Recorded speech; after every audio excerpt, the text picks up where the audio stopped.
Welcome back to E.V.E.N. Today, it's a co-founder chat. I'm Dr. Nora Koslowski, and Ellen Sullivan, the other co-founder of E.V.E.N, is here with me as well. We can't wait to have a chat through some of your career Ask Me Anythings, if that's the correct term for that. But we've got some live questions that you sent in to the podcast, and these are actually very similar to some of the questions that we hear in our community of ambitious women again and again. So we can't wait to give you our advice and our perspective on how we would handle some of these common career questions.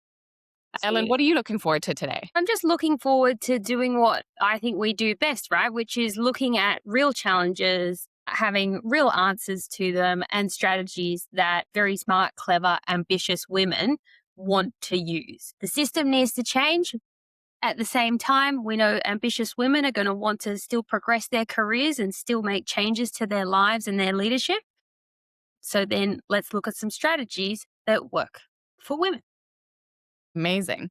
All right. So we're going to take a bit of time for some of these more complex questions, and they're all about career decisions. They're about moving into a different role, perhaps. Or I think some of the questions can also be described as when you're feeling stuck and you're kind of looking at what are my options here in career.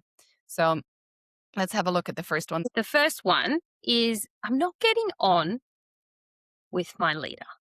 Should I stay?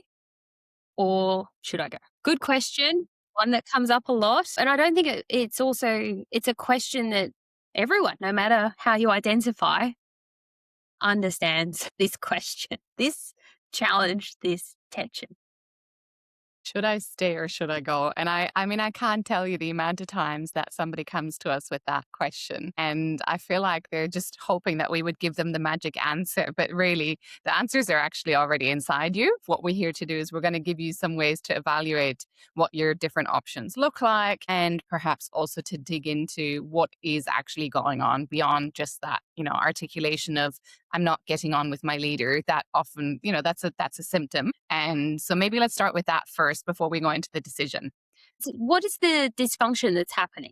Like and how bad is it? I'm not getting on with my leader can be across an entire spectrum of I'm not getting on with them. It can be where they're like actively sabotaging you and some really terrible things could be happening, or the vibes just aren't good. The vibes, we haven't clicked. It's, there's still work getting done, but we're not quite there. And so when I'm not getting on with my leader, what would a good relationship look like for what you want for your career right now and what you need for your work? And then what would a thriving relationship look like for your career and the work that you're doing? So like there's, I mean, I hate it when people go, well, it depends on the context. So I'm not going to say that. I'm going to say, what is that level of dysfunction? Is it repairable? And it sounds like there's some exploration that's required to understand how bad that might be.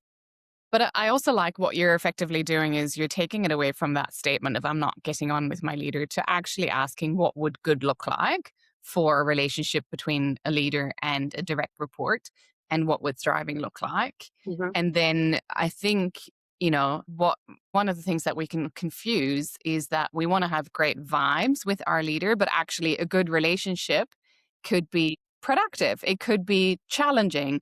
It could be helping you to grow. Doesn't mean that it's always going to feel like great vibes and that you're going to be friends, because that maybe is not the right expectation for a good working relationship with your leader. So I love that advice of start with what does a good relationship look like? So what are some of those attributes underneath that, and they might be different for each person. So it could be a good relationship with your leader looks like they help you to learn. They give you access to opportunities. They are there to support you, whatever that might look like for you. Some of us, prefer to have somebody who's challenging. Others prefer a bit more nurturing, but just getting a bit of clarity around what that looks like, I think is really good. And then the thriving is sort of like that's taking it up to like an even better level. But the good, I think, are your kind of basic requirements. And if your relationship with your leader doesn't meet any of them, I think that's when you kind of go, okay, let's start by asking some deeper questions around what's going on here. Is this like, have we got off on the wrong foot? Maybe we haven't started with some expectations of how we want to work together. Or is this something where maybe I've actually contributed to a dysfunction to some degree in my own behavior? Or is there something that your leader has done? But I think that start with that, what do you actually think it looks like? And then go a bit deeper to see what might be going on. And I think then the other part of this question is, should I stay or should I go? And for me, it's kind of, are those the only options? So if it has got to the point where they are, actively sabotaging you and it is not what good looks like for you from a manager, sure, you can go, but you don't have to jump straight away. You can think about how you go in a way that works for you. And then if you stay, does stay have to be that every single box is being ticked? And do you have to stay forever? Probably not.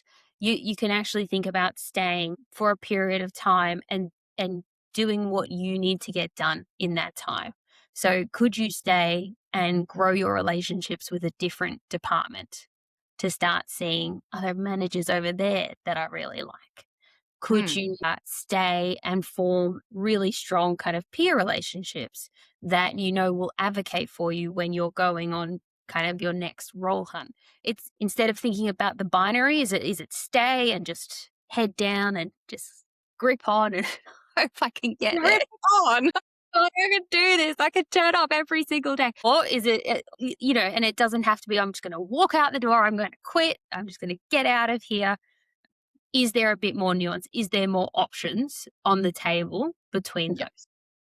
100% agree. And I think this is, whoever sent in that question, this is actually something that we see in our community quite often when women are talking with each other, but we also see it when personal questions come to us as founders of E.V.E.N. It's often that very, like, you're in that territory of you feel threatened, it's not going well. And that often leads you to a narrowing of your perspective, and it leads you to these binary choices of should I stay or go. But actually, I think our role here in running a career development business is actually helping you to open up what are all of the possible things that you could do here. And I love how you've articulated some of them. So, is another option rather than just stay or go? Is it talk to another team? Is it move into a different function? And ultimately, whoever is in that scenario, they will have to come up with their own options because they will look different for every person. But I think it's just the temptation, and we've all been there, right? Like I think we've all had experiences of working with a leader where it's not great. And it just feels like you just want to get out of it. And you want somebody to almost go, you'll be fine, like just leave. The reality is we're not always going to be able to choose who we work with. And if that's your pattern of I'm just gonna run from this situation, you might actually be, next role, next organization, the likelihood is you're gonna encounter somebody that you're not thriving or vibing with. And that might not be your leader, it could be a peer, it could be a direct report. So just running from that is probably not the most productive response, rather than just going, okay, really think about those options and then also go, are these options aligned with what I want out of my career or what I want out of this role? I think that's a bit more of a calmer perspective than just locking yourself into these binary choices. And like, one manager is also just not going to be able to give you everything you need as well. There are those fantastic managers out there, but they're few and far between. You can go your whole career kind of hunting for them. And so that's also kind of a way to maybe give, if they're not being a dickhead, if they are just kind of not making your working life thriving, then I guess it's just give them, maybe there's some reasons why they're also, the relationship's not there. Maybe they haven't got the capability. Maybe they're just not very aware. Maybe they're too busy. Maybe they haven't done the work themselves. If that's the case, there will most certainly be people out there who can help you in thinking about your career, who can help you in thinking about your development and what you want. That also because you're de-risking and you're not making yourself dependent on this one person. Next question, Nora. Let's get into it. Okay. So the next one I think that we should focus on is, I've got this secondment, and I really think it's going to accelerate my career, but I'm scared about if I can succeed, if I might fail. That's a question that we hear about it's a question when we're working with such incredible women all the time. Mm. It comes up, right? Because they are getting those opportunities. They are looking to progress their career. But the concern is, what happens if I fail? What if I fail? So I'm hearing two things in that question that I'd like to unpack. The first one is the the issue, or actually the amazing opportunity of there's a possibility here, right? There's a possibility of advancing. There's a possibility of learning something new. I want to unpack that a bit, because I think rather than just dealing with the second thing, which is the fear of failure, I think it's actually worth looking at both of those in a bit more detail. So there's the feeling that this person has about the opportunity, and then there's the opportunity itself. What about you? What are your, how do you want to address the question? My instant gut reaction is I think it's a really smart move to think about what could go wrong. But I think that's only half of the equation. What could also go right? Mm, And then how can you over index on maybe helping those things go right? yeah. And so it's half of a question. And I think when someone thinks critically and deeply about what could happen for their career, you have to think of both sides. You have to think about what could go wrong, but you also have to think about what could go right. Yeah. And that's a great reminder, because I think quite often we are prone to thinking about the worst case scenario and leading with just protecting ourselves rather than actually seeing the opportunity. So at Even, we typically we support women with some frameworks that help in making these tricky career decisions. And I'm wondering whether we want to go into the Even decision making framework here as a way to actually evaluate that opportunity of a secondment. And you might be listening to this today and your decision is not a secondment, but it's actually something else. It could be a step up, or it could be that somebody's offered you a job in a different city and you just don't quite know what to do with it. So I think it's worth just chatting through that process in as short a time as we possibly can. E.V.E.N. Like that's the decision making framework, just to be really, really obvious about it. So the first step is evaluate. Second is visualize. The third is explore. And the N is net results. So those are the 4 steps. It's also can be a fast process. I think if you've probably already done a lot of the thinking about all the different options, you might get through that decision making framework quite quickly. But it is something that might take you a week. It might take you 2 weeks. It might take you a month. Yeah. It's designed to flex to what you need it to do, and help you think deeply and critically about this hard decision that you're looking at. Yeah. So the first step is actually to go, what do I want? What are Mhm. my values when it comes to my career, my work, my life? So let's imagine for me, a value might be learning and growth is super important to me. And therefore, you might actually then lay that decision of this secondment next to, does this align with my values? So that's a really sort of simple way to start. And that's evaluate. The second one, V, is for visualize. And this is all about visualizing those options. So making sure you step away and it's not the binary options, but starting to think about all those different options of what could occur, and what you could do for this decision around your secondment, and thinking about trying to test yourself. Can I get 3? Can I get 4? Could I get 5 options? If you want to get a gold star for effort, you could go and do like 10 different options so that then you can actually whittle it down to the ones that actually work for you. Just have that freedom to go, what could be all the options here? Visualize them. Amazing. So evaluate, visualize. The next E is explore. So this is where you actually say this decision or your dilemma out loud and you explore it with others that are in Mhm. your trusted network. So that could be, you might have a personal board of directors that you want to chat this through with. It could be your partner at home, but really, I would say explore this with somebody who has your best interests at heart, not somebody who is sort of projecting and giving you advice of what they wish they could do. Really, somebody who thinks about what might be best for your development and your growth. And then that last step, net results, and this is my favorite one because I think it also has that connotation of like, what are the economic results? And that's what we're all about. Anyway, net results is all about exactly what I was saying at the start around what could go right with this decision, and what could go wrong. And so you do that to the certain level of detail that works for you.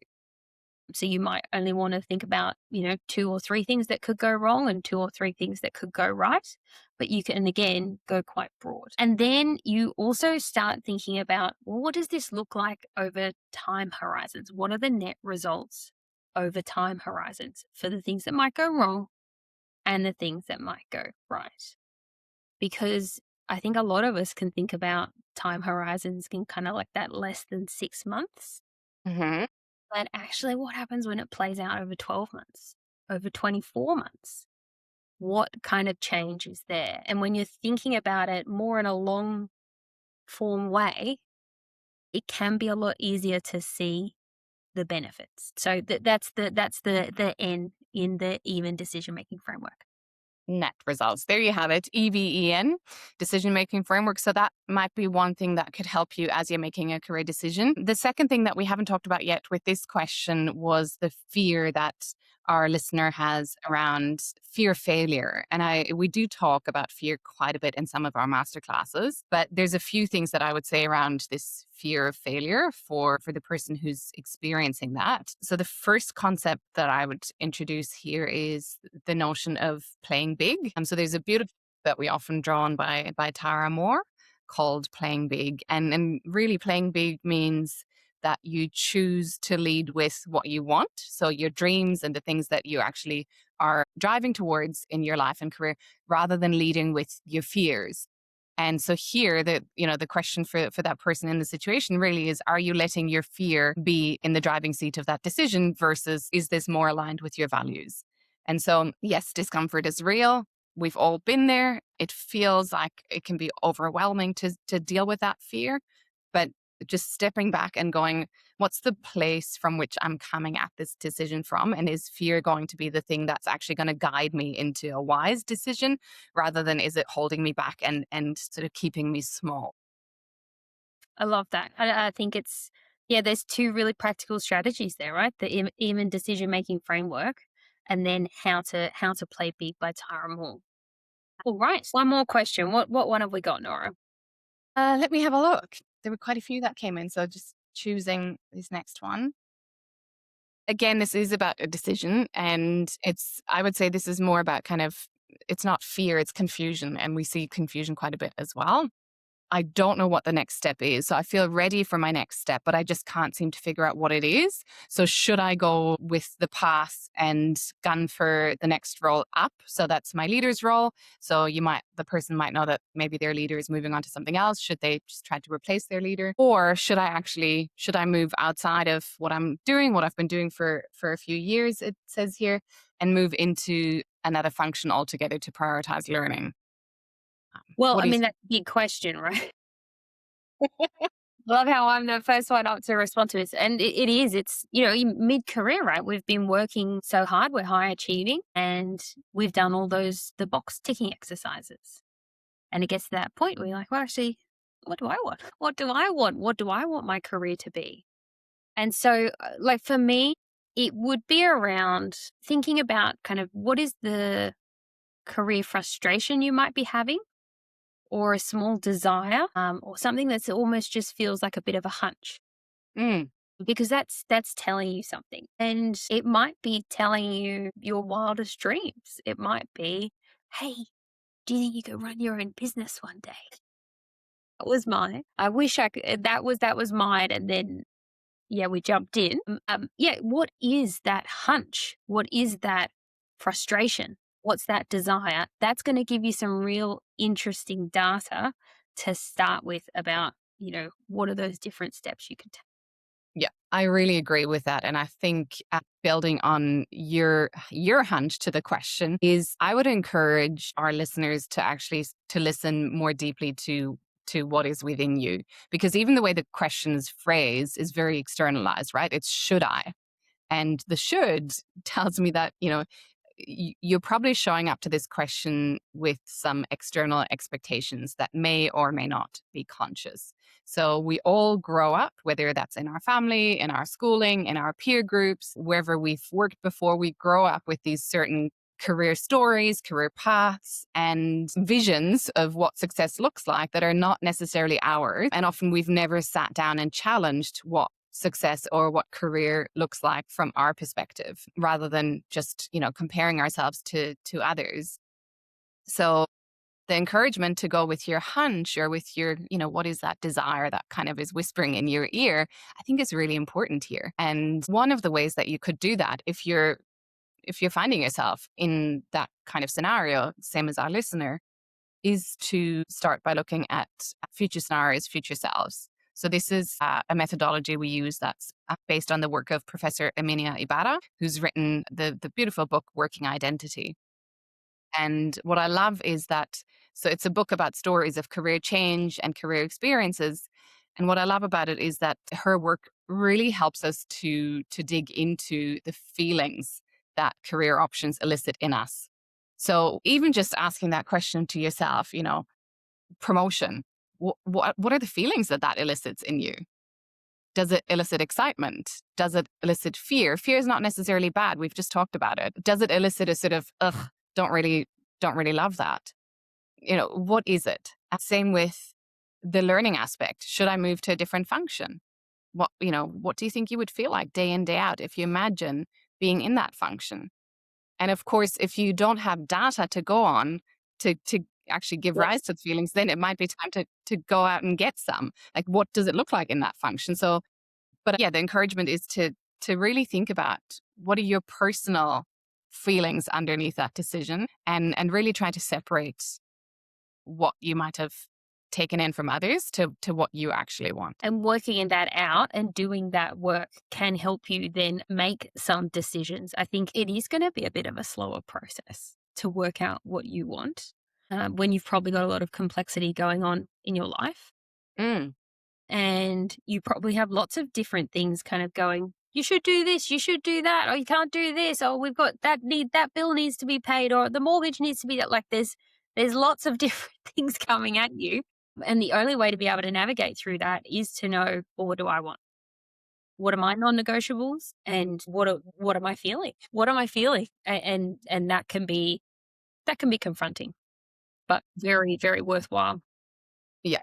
And I'm interested in your opinion on this. I do wonder. So my sense is when you're in decisions like that is to actually evaluate your options simultaneously rather than kind of sequentially really go deep on each option individually, because I think you need to kind of weigh them up against each other. So I'm not sure if you're comfortable sharing this, but when we both made that decision to become founders of E.V.E.N, both of us were evaluating our adjacent options. So, it could be like stay in an organization and go for a different role. It could be, both of us were in processes for other roles, and really using that data, that information that the processes yielded to then make an informed choice about, at this point in my career, at this point in my personal life, at this point in, how do I want to remember my career, being in mid-career, really then going, okay, if I weigh up all of the options, what comes out tops for me? So my encouragement is to not even just look at two options for the listener here, but are there even further options you can add into that mix?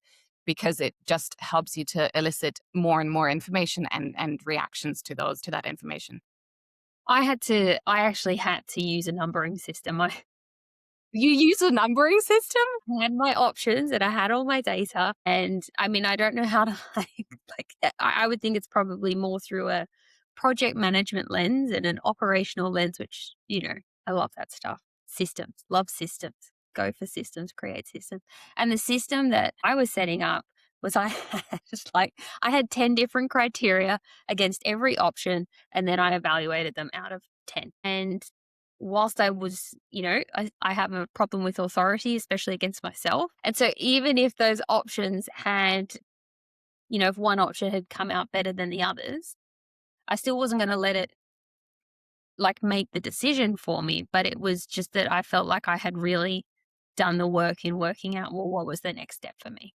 And that I'd fully accepted what could go right and what could go wrong. Yeah. I'm not going to ask you what was in those 10 criteria, but I am Not super. remember now. It's something I should have kept, but it was on a piece of A4. It was very scrappy and coffee stained by the time I'd finished with it. And it Yeah. did its job, and I made the right decision. Yeah. Amazing. No need to overcomplicate it all the time either. I think just, pick one of these methodologies that we've chatted through today, see what works for you. But yeah, 3 questions. I think we went quite deep in just, under 30 minutes. If you've got other questions that you want us to tackle next season, please send them in. So it doesn't have to be about career decisions.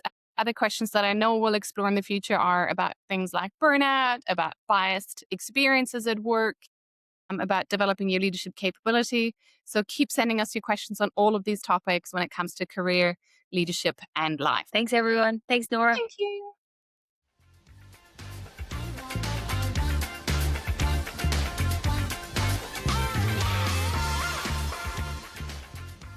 Thanks for tuning in for another episode of the Get Even podcast. If you want to know more about E.V.E.N, the place for women's careers, and maybe to become an E.V.E.N member, go to even-careers.com to sign up and find out more. We can't wait to see you in the community.